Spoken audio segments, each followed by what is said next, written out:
Le changement d'année.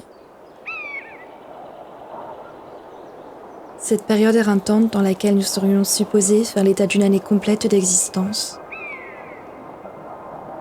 tout en profitant enfin de nos proches.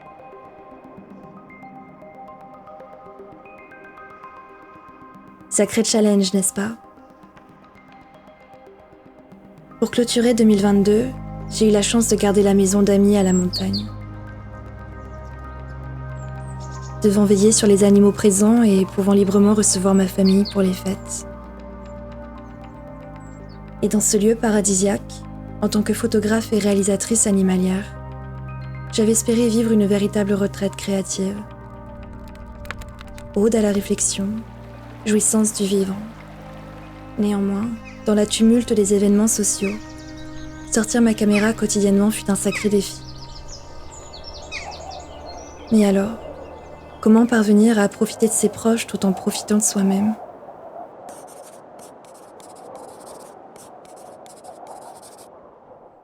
Bon bah ça y est, c'est mon dernier jour ici malheureusement. Maintenant je suis seule, j'avais vraiment envie de prendre un petit temps pour débriefer avec moi-même, faire un peu le point sur les 2 semaines qui viennent de s'écouler, également un petit peu, il faut le reconnaître, c'est tout de même l'heure des bilans. Difficile d'échapper aux conventions sociales et de ne pas réaliser le traditionnel bilan de l'année précédente.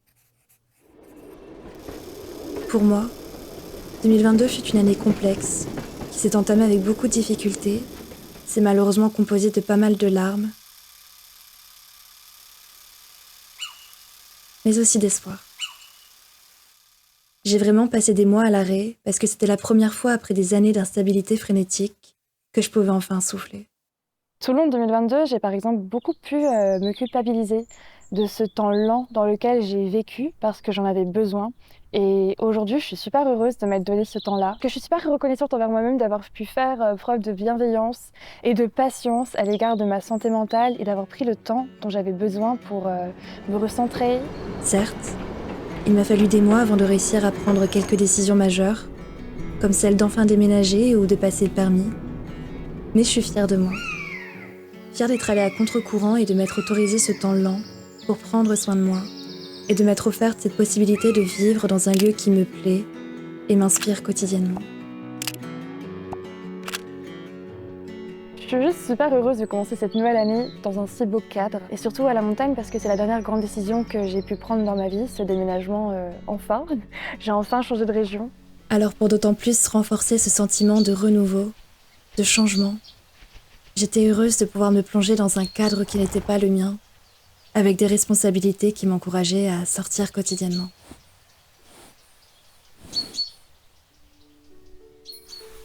Les fêtes de fin d'année, c'est toujours une période intense, particulièrement riche en émotions. Les retrouvailles se succèdent, les conventions sociales s'enchaînent. Veiller les uns sur les autres est épanouissant, mais non moins fatigant. Quel bonheur alors de pouvoir se tourner vers l'extérieur pour souffler.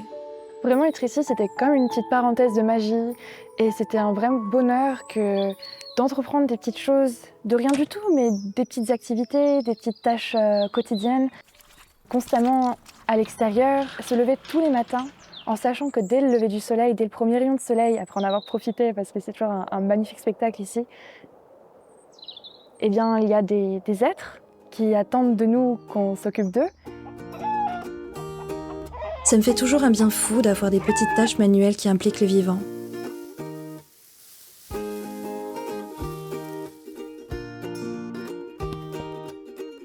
Chaque matin, qu'importe les humeurs, il faut sortir, mettre ses bottes, plonger son visage encore barbouillé dans l'air frais, et alors s'occuper des poules et des chevaux.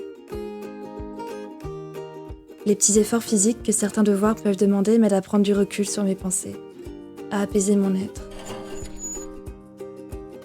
J'ai le sentiment de faire des choses simples, mais qui ont une utilité indiscutable.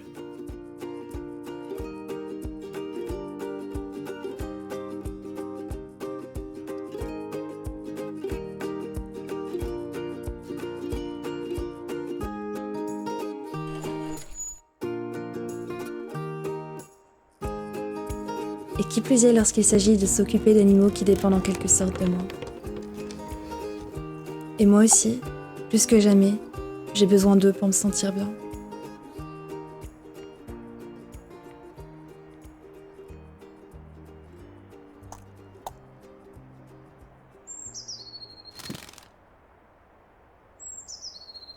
Les autres animaux réussissent toujours à me redonner de l'élan, et ce qu'importe s'ils sont domestiqués ou sauvages.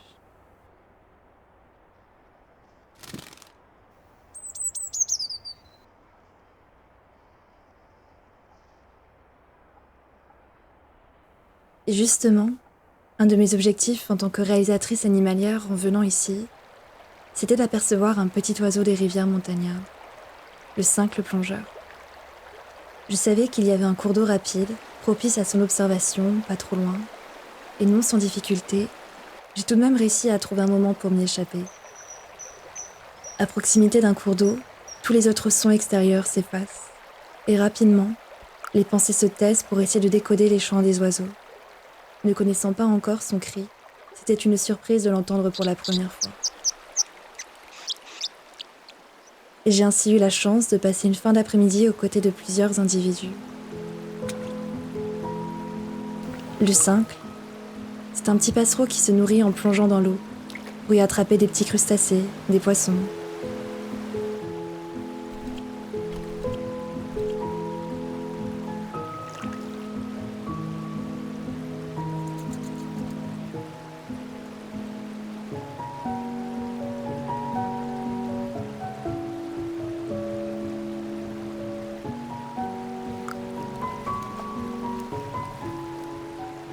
Sa particularité de pouvoir nager sous l'eau. C'était assez incroyable de le voir aussi agile malgré la vivacité du courant. En toute honnêteté, je suis pas fière de toutes mes images, représentatives d'une première observation hasardeuse, mais je suis super contente d'avoir pu admirer déjà une telle variété de comportements. Il me tarde de prendre le temps de revenir dans ce coin pour les revoir, en espérant reconnaître notamment cet individu bagué.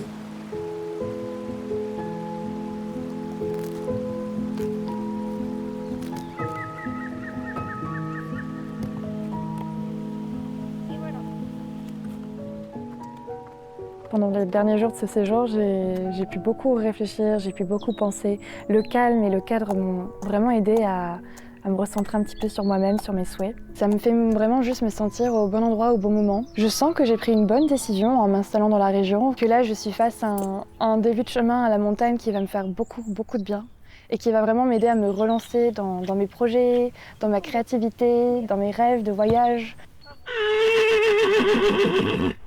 Et finalement, grâce à cette échappée solitaire au bord de la rivière, à mes devoirs quotidiens et nos promenades, j'ai réussi à composer mes journées pour me ressourcer malgré l'effervescence familiale. Il me fut alors plus aisé de profiter des retrouvailles, ainsi sereines.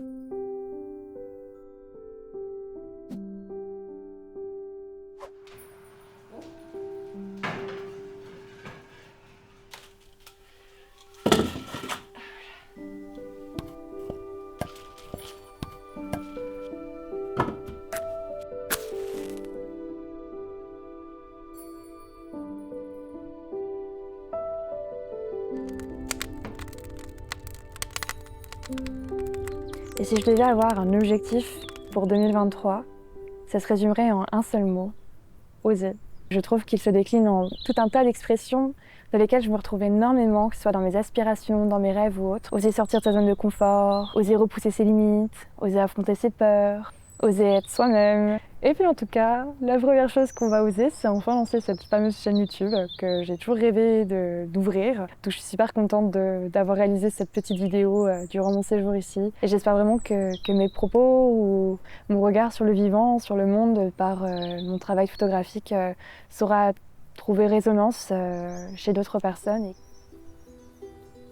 Ce que j'ai compris de ce séjour, c'est que j'aime terriblement être entourée.